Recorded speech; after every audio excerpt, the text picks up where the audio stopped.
안녕하세요. 소개해드릴 책은 김영하 작가의 여행의 이유입니다. 많은 장들이 있지만 그 중에서 TV 프로그램으로 알려진 알쓸 신잡에 관한 내용 읽어드리겠습니다.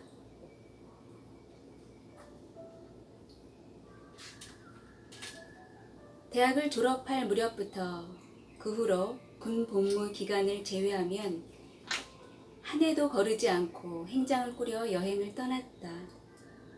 그 많은 여행 중에서 가장 이상했던 여행은 무엇이었나? 아마 2017년과 2018년에 걸쳐 방영된 알아두면 쓸데없는 신비한 잡학사전이라는 TV 프로그램과 관련한 일련의 여행들일 것이다. 왠지 호르헤 루이스 보르헤스의 단편에서 제목을 따왔을 것만 같은 이 프로그램은 제작 과정도 보르헤스나 카프카의 소설처럼 기이하고 환상적인 구석이 있었다. 바로 이 프로그램에서 나는 모든 여행은 끝나고 한참의 시간이 지난 후에야 그게 무엇이었는지를 알게 된다고 말한 적이 있는데, 이 말은 이 프로그램에도 그대로 적용할 수 있다. 처음 이메일로 제안을 받았을 때는 여러 방면의 지식인들이 모여 자유롭게 대화를 하는 프로그램이라고 들었다. 그러나 막상 담당 프로듀서를 만나 처음으로 받았던 질문은 여행을 좋아하세요? 였다. 살아오면서 참으로 많이 들었던 질문이지만 언제나 깊이 생각하게 되고 그러다 결국은 미적지근한 대답을 내놓게 되는 질문이 바로 이것. 여행을 좋아하세요? 였다. 매년 때로는 한 해에도 여러 차례 여행을 떠나온 게 벌써 20년이 넘었고, 사람은 말이 아니라 행동으로 규정되는 존재이니 그런 측면에서 보자면 나는 분명 여행을 좋아하는 정도가 아니라 여행이 없어서는 살기 어려운 사람처럼 보인다. 그런데 막상 질문을 받으면 늘 망설이게 된다. 담배를 피울 때도 그랬다. 하루에 한 갑 이상씩 피웠지만 누군가 담배 좋아하시나 봐요? 라고 물을 때면 늘 주저하게 되었다. 그렇다면 나에게 여행은 일종의 중독인가? 그럴 수도 있다. 알쓸 신잡은 여행 프로그램이다. 출연자들은 다른 도시로 간다. 그리고 돌아온다.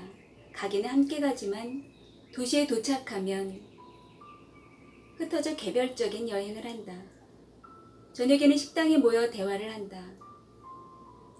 모든 대화가 그렇듯이 이 대화들은 가지를 치며 전혀 다른 방향으로 튀기도 한다. 아니, 대부분 그렇게 된다. 우리는 밤늦게 혹은 다음날 아침에 서울로 돌아온다. 함께 떠났던 이들이 각자의 여행을 하고 저녁에 만나 대화하는 게 흔한 일은 아니지만 크게 이상한 것도 아니다. 이 여행의 이상함은 출연자와 제작진, 시청자가 이 여행을 어떻게 경험하는지에 있다. 시즌 1의 첫 촬영지는 경상남도 통영이었다. 버스를 타고 내려가면서도 우리 출연자들은 제작진들로부터 어떤 지시도 받지를 못했다. 그들이 거듭하여 한 말은 알아서 여행하시라는 것이었다. 다른 사람과 동행하고 싶으면 하고 혼자 가고 싶으면 가고 마음대로 하라는 것이었다. 정해진 시간에 저녁 식사 자리로 돌아오기만 하면 된다고 말했다. 우리는 사파리에 풀어놓은 별로 위험하지 않은 동물인 셈이었다. 우리가 알아서 돌아다니면 제작진이 그걸 찍을 거라고만 했다. 출연자들은 모두 뿔뿔이 흩어져 일단 점심을 먹으러 갔고 거기서부터 각자의 여행을 시작했다. 그 순간 이 프로그램의 중요한 특성이 정해졌다. 나는 부두 근처 중국집에서 해물 짬뽕으로 점심을 해결하고 렌터카를 운전해 통영국제음악당이나 박경리 기념관 등 이런 곳을 혼자 돌아다녔다. 보통 내가 다닌 곳을 기록하고 나중에 편집에 참고하기 위해 카메라 감독 한 사람과 프로듀서, 방송 작가가 동행한다. 프로듀서도 카메라를 들고 따라다니면서 카메라 감독이 찍지 못하는 각도에서 화면을 잡는다. 렌터카에는 이미 여러 대의 소형 카메라가 차의 보닛 위와 차량 내부에 설치돼 있다. 아침에 모이는 순간부터 출연자의 일거수일투족 모든 발언이 녹화되고 녹음된다. 아침에 모여 보통 자정까지 진행되다 보니 출연자 한 명당 많으면 18시간 분량 이상의 영상 파일이 여러 대의 카메라에 담겨지게 된다. 여행이 끝나고 서울로 귀환하면 프로듀서들은 이 영상들을 보며 편집을 시작한다. 리뷰만 하는데도 엄청난 시간이 걸릴 것이다. 토요일에 여행을 가고 일요일 오전에 돌아다니고 편집을 시작한다면 남은 시간은 닷새 정도다. 그 닷새 동안 일단 모든 영상을 보아야 하고 그 중에서 뭘 담을지 뭘 버릴지를 결정해야 할 것이다. 출연자 각자가 18시간씩 한 여행을 줄여 1시간 반짜리 프로그램으로 만들어야 하는 것이다. 저녁 식사 대화 분량만 해도 보통 5시간이다. 가장 길었던 시즌 3의 진주편은 무려 7시간이었다. 그리고 출연자들이 한 말이 사실과 부합하는지를 확인해야 한다. 사소한 세부가 틀리다면 자막으로 보완할 수 있지만 아예 사실관계가 어긋난다면 아깝더라도 분량을 날려야 한다. 애초에 대본 같은 게 존재하지 않기 때문에 출연자의 발언 중에는 틀린 말도 나올 수밖에 없다. 그리고 토크 중에서 시청자가 쉽게 이해하기 어려운 부분은 컴퓨터 그래픽으로 영상을 따로 제작하여 집어넣어야 한다. 자막도 만들어 깔아야 한다. 이 모든 일이 닷새 안에 이루어져야 하는 것이다. 제작진은 이 방대한 분량의 여행 기록을 정리하고 편집하고 사실관계를 확인한 후 거기에 적절한 자막을 다는 일만 해도 어마어마해서 거의 매일 밤을 새우다시피 한다. 제작진 일부는 다음 여행지에 미리 가서 출연자들이 갈 만한 곳들을 미리 살펴보고 저녁 토크를 하기에 적당한 식당을 정하게 된다. 이 모든 일들은 금요일 저녁에는 반드시 끝나야 한다. 이윽고 정해진 방송 시간이 되면 제작진은 방송국에서 출연자들은 자기 집에서 최종적으로 완성된 편집본을 보게 된다. 이 여행이 매우 이상하다고 느낀 것은 바로 이 순간 완성된 프로그램이 방영되는 매주 금요일 밤이었다. 그전까지 나의 모든 여행은 확고하게 1인칭이었다. 나의 시점에서 세상을 보고 느끼고 경험하는 것이다. 당연히 내 모습은 잘 보이지 않는다. 일본의 한 코미디언이 비싼 포르쉐를 샀지만 막상 자기가 운전을 해보니 포르쉐가 달리는 모습을 볼 수 없었다고 한다. 그래서 친구에게 포르쉐를 운전하라고 시킨 뒤 택시를 타고 따라갔다는 얘기가 떠오른다. 그가 택시기사에게 자기가 가는 저 포르쉐가 자기 차라면서 정말 멋지지 않냐고 물었다. 택시기사는 어이없어하며 그런데 왜 택시를 탔느냐고 물었다. 그는 이렇게 대답했다고 한다. 바보 아니세요? 내가 내 차에 타면 포르쉐가 보이지 않잖아요. 여행자와 마찬가지로 운전자는 1인칭이다. 자동차는 그렇게 설계되어 있다. 운전을 하는 자기 모습을 보는 것보다 차 주변에서 벌어지는 일을 주시하는 것이 훨씬 중요하기 때문이다. 여행도 마찬가지다. 멋진 곳에 가서 놀라운 것을 경험하지만 본질적으로 그것은 1인칭의 경험이다. 그런 아쉬움 때문에 셀카를 찍어보지만 셀카는 기본적으로 1인칭의 거울상으로 나타날 수밖에 없다. 내가 렌즈를 보며 렌즈가 나를 찍는 것, 완벽한 3인칭은 될 수가 없다. 그런데 알쓸신잡 같은 여행 프로그램의 출연자가 되면 나는 여행을 하는 나를 3인칭 시점으로 보게 된다. 여러 대의 카메라가 한순간도 놓치지 않고 나를 찍기 때문에 그 시선으로부터 벗어날 수 없다. 18시간 동안 했던 말과 행동 중에서 일부가 적나라하게 눈앞에 나타난다. 나는 조금은 부끄러운 기분이 되어 화면을 바라본다. 사람들은 거울을 볼 때 무의식적으로 자신이 가장 좋아하는 각도로 얼굴을 돌린다고 한다. 그래서 무방비 상태에서 찍힌 스냅 사진을 볼 때 그것은 자기 모습이 아니라고 여기게 된다고 한다. 그런데 18시간을 동영상으로 찍힌다면 예상치 못한 각도에서 예상치 못한 모습으로 찍힌 자기 모습을 처음으로 보게 되는 것이다. 화면 속에 나는 여행 중이다. 제작진이 묻는 말에 대답을 하거나 뭔가를 그들에게 설명하기도 한다. 별 의미 없는 말을 하거나 오리배에 페달을 밟거나 연락선 갑판에 누워있기도 한다. 그런 모습으로 여행 중인 나의 모습을 한참의 시간이 흐른 후에 나 자신이 보게 되는 것이다. 다른 출연자의 여행도 그때에야 비로소 보게 되는 것이다. 촬영 중에는 대체로 다른 출연자의 여행에 대해 그들에게 들을 뿐이다. 그것 실제로 뭘 보았는지 전적으로 그의 말에 의존할 수밖에 없다. 따라서 한 출연자가 다른 출연자에게 자신의 개별적인 여행에 대해 흥미를 느끼게 하려면 자신이 보고 들은 것을 잘 말해야 한다. 다른 출연자들은 그의 말을 듣고 가보지 않은 그곳을 상상할 뿐이다.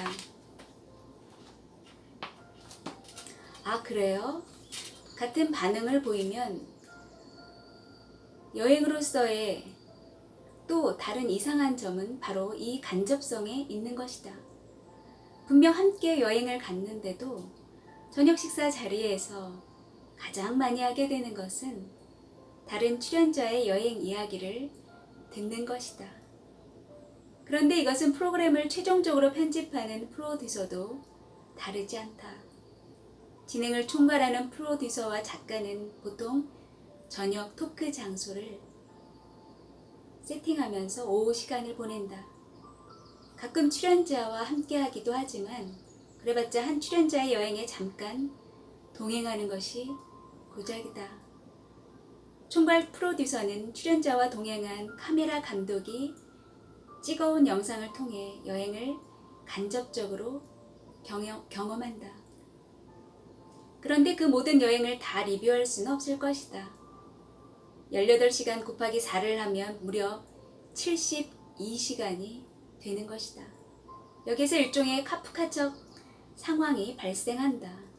수십 명이 프로그램에 관여하지만 이 여행의 전부를 경험한 사람은 아무도 없다는 것이다. 시즌 1의 두 번째 촬영은 전남 보성이었다.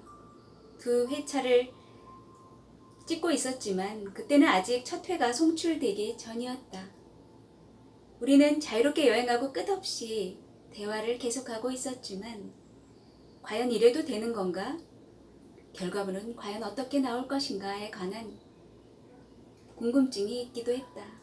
벌교읍에서 녹화를 하다가 쉬는 시간이 되자 한 출연자가 제작을 총괄하는 프로듀서와 작가에게 물었다. 도대체 어떤 프로그램이 될 것 같은가? 우리는 과연 잘하고 있는 것인가? 출연자들은 아직 3인칭으로 찍힌 자신의 모습, 편집이 완성된 영상을 보지 못한 상태였기 때문이다. 여행을 하라고 해서 여행을 하고 있고, 대화를 하라 해서 대화를 하고 있지만 이 모든 게 방송으로 나갈 것도 아니고 아주 적은 부분만 편집돼서 나갈 것인데, 그렇다면 제작진은 이 방대한 분량 중에 어떤 부분을 선택할 것인가? 궁금하지 않을 수 없었다. 그러나 수많은 예능 프로그램을 만들어오고 성공시킨 화려한 경력의 프로듀서와 작가는 거듭해 말했다. 자신들도 모른다고, 편집을 해봐야 알겠다고 했다. 질문을 한 출연자는 답답했지만 그들도 모른다는 말은 진심이었을 것이다. 그들 역시 후배 프로듀서들이 편집해 올린 분량을 보아야 각 출연자들이 어디를 여행했고 또 무슨 말과 행동을 했는지 알게 될 것이고, 그것들을 모두 자르고 붙여보아야 비로소 프로그램의 성격을 짐작할 수 있을 것이라 했다. 후배 프로듀서가 재미없다고 생각해 처음부터 누락시킨 분량이 있다면 최종적으로 편집하는 프로듀서는 아예 그 부분을 통째로 보지 못하고 존재했다는 것조차 모를 수밖에 없는 것이다.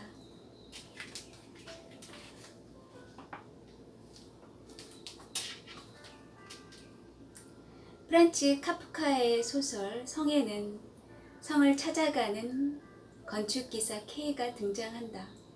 그는 거듭해 묻는다. 성은 어디에 있냐고. 사람들은 여기 또는 저기를 가리키는데 때로 어떤 사람은 그가 이미 성에 들어와 있다고도 말했다.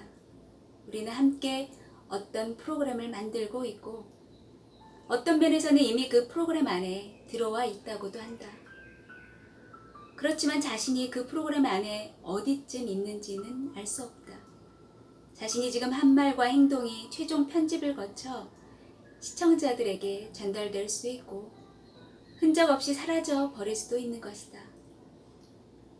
분량으로 볼 때 18시간 동안 출연자가 하는 말과 행동의 대부분은 사라진다. 그럴 때 출연자는 아직 카프카의 성 밖에 있다고 말할 수 있다. 그러나 아주 드물게 출연자는 자기도 모르게 성 안에 들어와 있지만 자신이 그걸 모를 수도 있다. 아니, 제작진 그 누구도 그 순간에는 알지 못한다. 그것은 미래에 결정된다. 그러므로 편집이 완성된 프로그램이 방송되기 시작해서야 출연자는 비로소 자신이 일종의 카프카적 상황에 던져졌다는 사실을 깨닫게 된다. 그러나 할 수 있는 일이 없는 것이다. 현장에서는 출연자에게 뭔가를 지시하는 경우가 거의 없는데 그것은 제작진도 모르기 때문일 것이다. 출연자의 어떤 발언이 당시로서는 무의미할지 몰라도 편집을 통해 다른 출연자의 발언과 붙여놓으면 새로운 콘텍스트가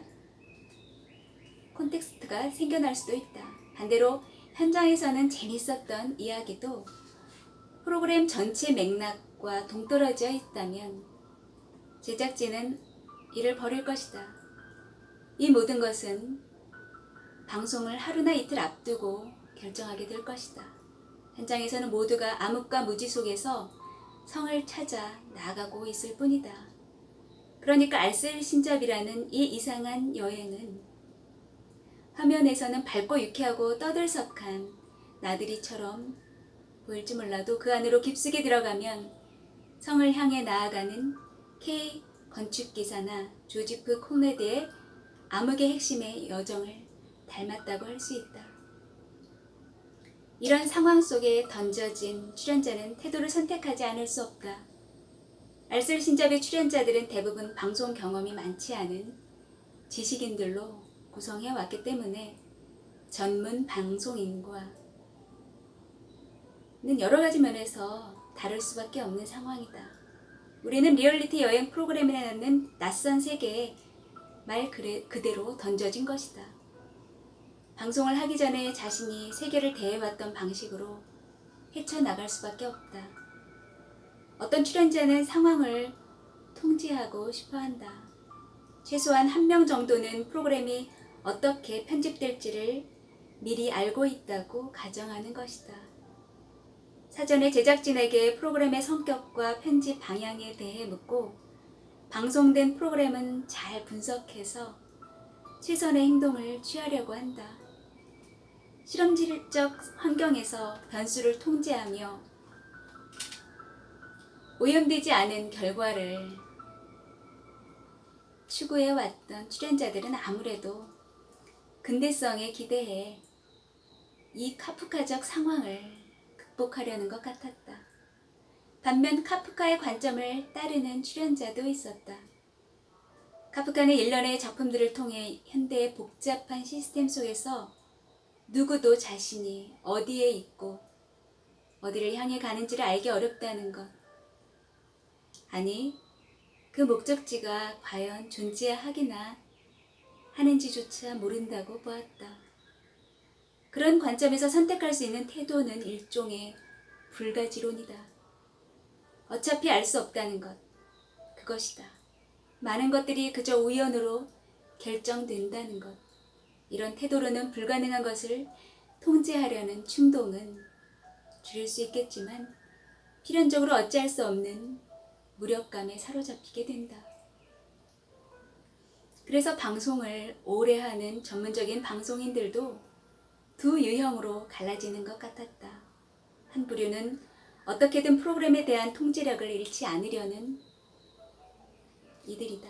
자신의 노력과 결과 사이에서 작은 인과관계라도 찾아내고자 한다. 완벽하진 않지만 앞으로는 더 잘 통제하게 되리라는 희망을 버리지 않는 태도. 이것은 르네상스 이후에 인류가 선택해온 길이다. 합리성을 믿고 과학적 진보를 통해 세계와 인간을 변화시키고 개선할 수 있다는 믿음, 바로 근대성이다. 또 다른 부류는 바로 무조건적 믿음에 위탁하는 이들이다. 유능하고 신망이 있는 프로듀서와 그 팀을 믿는 것이다. 암흑의 PD라면 믿을 수 있어 라는 말을 나는 자주 들어왔다. 르네상스 이전에 인간들을 지배하던 태도, 다시 말해 절대적 믿음으로 회귀하는 것이다. 나에게도 두 가지 면이 다 있었다. 때론 예측을 통해 결과를 통제하고 싶기도 했고 그냥 제작진을 전적으로 믿어버리고 싶은 순간도 있었다. 하지만 전체적으로 나는 에피쿠로스나 스토아 학파의 입장에 가까웠다. 말하자면 이런 것이다. 이미 과거는 지나갔다. 미래는 아직 오직 않았고 알 수도 없다. 그렇다면 그냥 현재를 즐기자. 현재는 무엇인가? 그것은 내가 여행을 하고 있다는 것, 그리고 사람들과 마주 앉아 다양한 주제로 대화를 하고 있다는 것. 미래는 포기하고 현재에 집중하자 생각했고 그것은 내가 모든 여행에서 택하는 태도이기도 했다.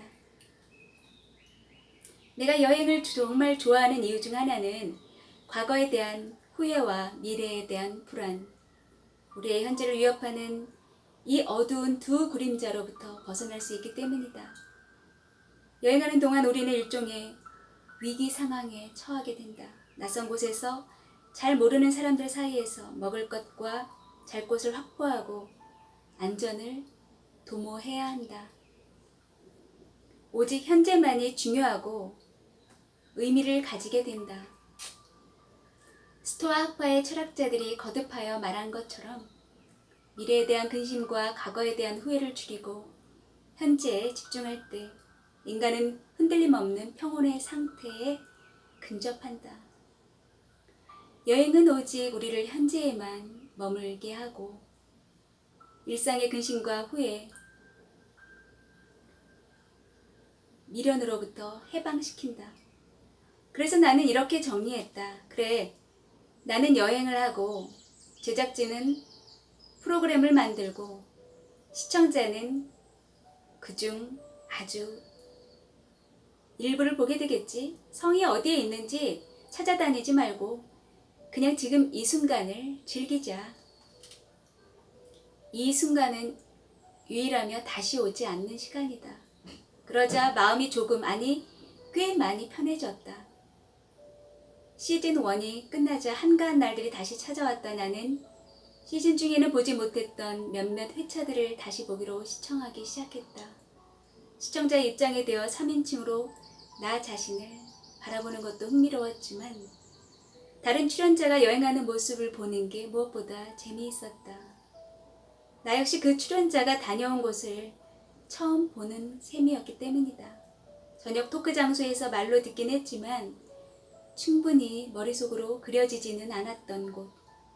그런 곳들이 많았다. 그런데 화면으로 보니 토크에서 했던 그들의 말이 좀 더 생생하게 느껴지고 다가왔다. 나 역시 시청자와 마찬가지로 다른 출연자들을 통해 한 도시를 간접적으로 여행하고 있는 셈이었다. 분명 그들과 함께 아테네, 전주, 피렌체, 부산 등을 다녀왔지만 내가 다녀온 곳은 그 도시의 극히 일부에 지나지 않았다. 그것은 그들도 마찬가지였다. 그렇다면 우리는 과연 그 도시를 다녀왔다고 말할 수 있을까? 그것은 마치 금강산 유람을 떠난 조선시대의 양반이 높은 봉우리는 하인을 시켜 다녀오게 한 것과 같은 것이 아닐까? 실제로 동서양을 막론하고 20세기 이전에는 힘든 여행은 아랫사람을 시키고 지체가 높은 이들은 유람의 범위를 벗어나는 모험은 삼가왔다. 21세기에 우리는 남을 시켜 좋은 구경을 하고 오게 하고 나중에 이야기만 전해 들었던 유럽의 귀족이나 조선의 양반을 비웃지만 과연 우리는 그들과 얼마나 다를까?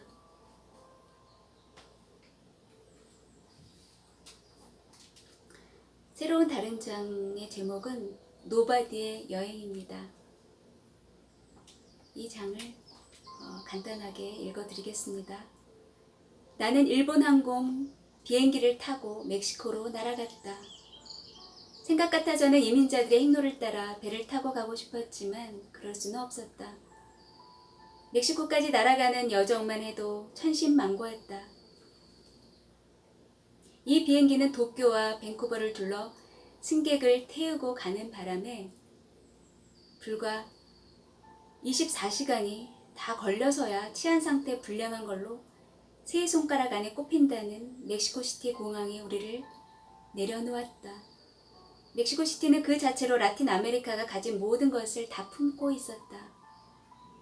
인상적인 유물, 가면, 도자기, 피라미드 같은 좋은 쪽으로부터 도둑, 택시 강도, 매연, 오염, 무절제, 카니발적 광기, 경제 불안과 같은 나쁜 쪽까지 다 아우르는 광범한 스펙트럼을 갖고 있었다. 따라서 라틴 아메리카 여행을 시작하는 곳으로는 그만이기도 했다. 나는 멕시코시티에서 일주일을 머문 후 비행기를 타고 유카탄 반도의 거점 도시이자 1905년에 이민자들이 각 농장으로 흩어졌던 메리다로 날아갔다. 그곳에 여장을 풀고 본격적으로 그들의 흔적을 찾아다녔다. 가능하면 그들처럼 먹고 그들처럼 자려고 노력했지만 쉽지는 않았다. 에네켄 농장들은 황무지가 되어 있었고 반도엔 마야 유적들을 찾는 관광객들만 붐벼 있었다. 수소문 끝에 택시를 대절하여 찾아간 농장 역시 관광객을 대상으로 한 박물관으로 변해 있었다. 한때 채무 노예들이 북적거렸을 들판엔 녹색 무게차와 레일이 깔려 있었고 창고엔 에네켄 삼실이 먼지를 뒤집어 쓴 채 수북이 쌓여 있었다. 농장주의 저택에서 버스를 타고 온 미국 관광객들이 유카탄의 전통 음식을 먹고 있었다. 햇볕은 뜨거웠고 바람이 불 때마다 먼지가 구름처럼 일고 있었다. 당시 조선인들이 세웠던 승무학교 건물은 전자제품 대리점이 되어 있었다. 남아있는 것은 아무것도 없었고 그들은 천천히 멕시코라는 용광로 속으로 들어와 완전히 사라졌다. 모든 것이 사라진 곳에서 소설이 시작되었다. 나는 한결 편한 마음으로 과테말라로 향했다. 기이한 것은 그들이 나라를 세우고 죽어간 티칼 역시 과테말라에서 가장 유명한 관광지가 되었다는 것이다. 밀림 사이로 우뚝 솟은 마야의 피라미드들을 보러 1년에 수십만 명의 관광객들이 찾아온다. 관광지가 됨으로써 그들의 흔적은 더 빨리 사라졌다. 나는 관광객의 한 사람이 되어 가이드를 고용하고 그가 이끄는 대로 밀림을 지나고 열대의 새들을 만나고 피라미드에 오르고 허름한 식당에서 살사 소스에 버무린 닭 요리를 먹었다. 며칠 후 나는 해발 1500m에 위치한 안티구아로 이동하여 그곳에서 그들의 이야기를 했다. 메리다에 도착한 날 나는 아내가 하는 이야기를 들었다. 아내는 에어컨이 없는 호텔에 묵어야 한다고 말했다. 그래야 당시에 조선인들이 느꼈을 숨막히는 더위를 체험할 수 있다는 것이다. 그래서 그렇게 했지만 한밤중에도 너무 더워 도저히 잠을 이룰 수가 없었다. 우리는 하루 만에 탈출해 냉방이 되는 곳으로 호텔을 옮겼다. 영어로 쓰인 영어 안내서와 스페인어 사전에 의지하여 영 입맛에 맞지 않는 음식으로 배를 채우며 몇 달을 버텼다. 취재의 고통이 전부는 아니지만 그래도 그렇게 시작한 소설이어서 나와 아내는 그 소설에 각별한 정이 있었다. 뉴욕은 2년 반이나 살았으니 새로울 것은 없었다. 우리는 브루클린의 부시 위기라는 동네에 거처를 정했다. 그런데 예상치 못한 일이 벌어졌다. 강력한 허리케인이 미국 동부를 강타한 것이다. 그때 이야기를 당시 정치권의 게임 규제 움직임과 관련하여 이듬해 한 신문의 칼럼으로 게재했다. 허리케인 샌디가 뉴욕으로 접근하던 작년 10월 아내와 나는 브루클린 부시위기의 원 베드룸 아파트에 도착해 짐을 풀고 있었다. 아파트는 에어비를 통해 구했다. 게임 업계에서 디자이너로 일한다는 집주인은 그 근방에서 흔히 볼 수 있는 젊은 힙스터였다. 4층에 위치한 아파트에는 엘리베이터도 없었고 거실의 소파는 가운데가 푹 꺼져 한 사람밖에 앉을 수가 없었다. 약간 실망을 하며 앉아있는데 주인이 리모컨을 집어 들고 와 버튼을 눌렀다. 천장에서 대형 스크린이 내려왔고 소니의 플레이 시스템과 마이크로소프트의 엑스박스, 동작 감지 카메라와 8.1 채널의 스피커의 전원도 켰다. 그는 신나게 작동법을 설명하고 있었지만 나는 건성으로 들었다. 콘솔 게임이나 하자고 14시간이나 비행기를 타고 날아온 것은 아니었기 때문이다.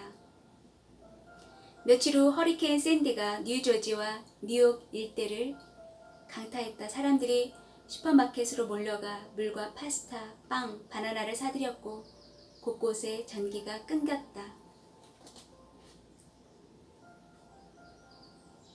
검은꽃 출간 기념 행사는 취소되었다.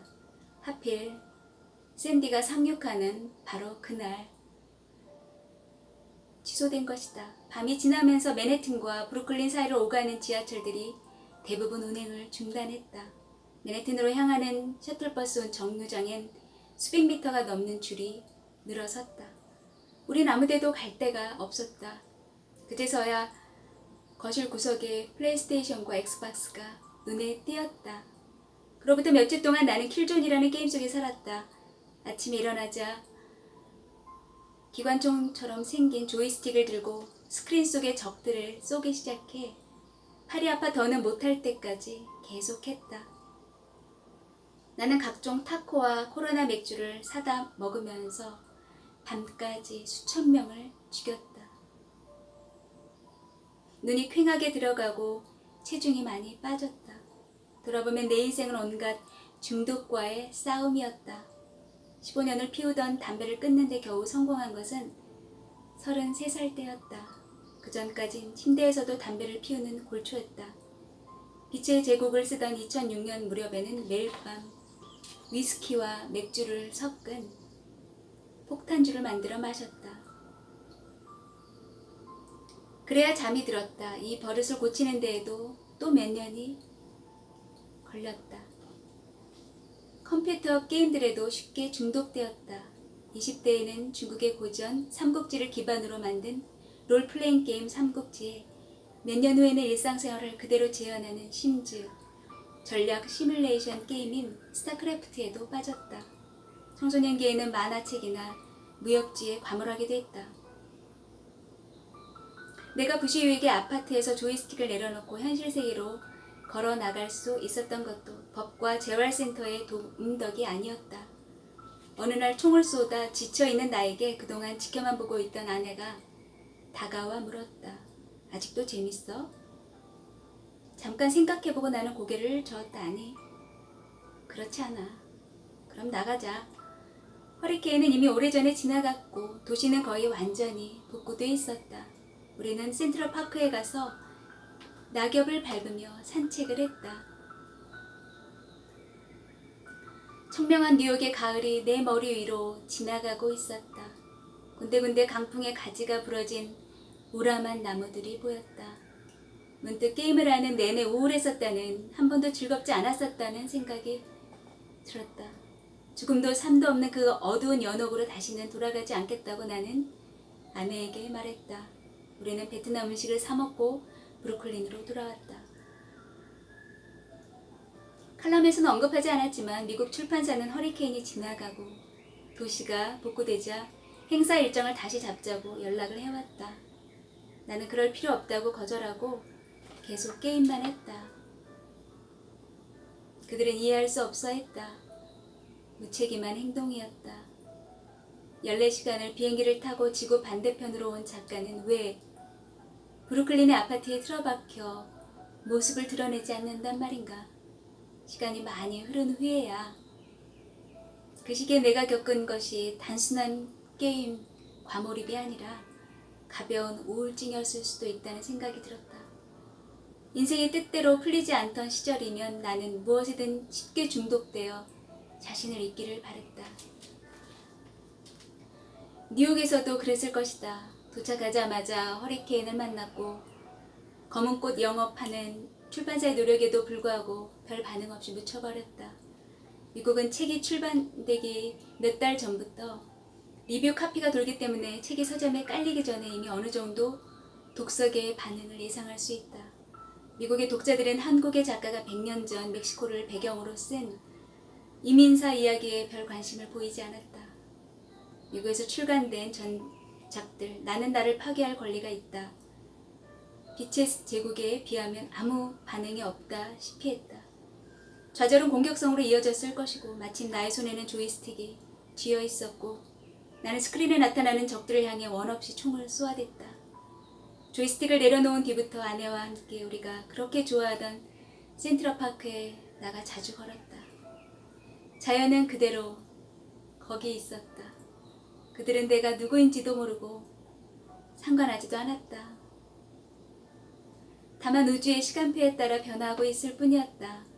노랗게 물들며 쏟아져 내리는 은행잎을 맞으며 나는 연못과 작은 둔덕들 사이를 오갔다. 뉴욕의 가을을 만끽하려는 수천 명의 이름 없는 관광객들 사이에 묻혀 걸었다.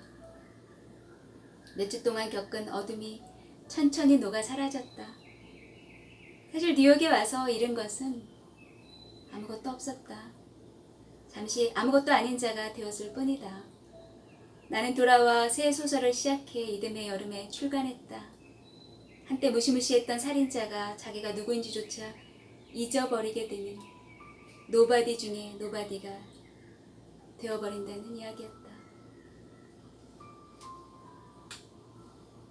김영하 작가님을 참 좋아하는데요. 여행의 이유라는 이 책에 나오는 여러 가지 다양한 여행에서의 에피소드를 통해서 여행의 즐거움과 또 새로운 세계에 대한 동경 이런 것들을 다시금 추억하는 시간이 되었습니다. 요즘 코로나 때문에 여행이라는 것이 참 쉽지 않죠. 이전에 평범한 일상에서 여행했던 것이 얼마나 소중했는가 돌아보는 이런 시간들이 되었습니다. 여러분은 어떠셨는지 모르겠네요. 지금까지 김영하 작가님의 여행의 이유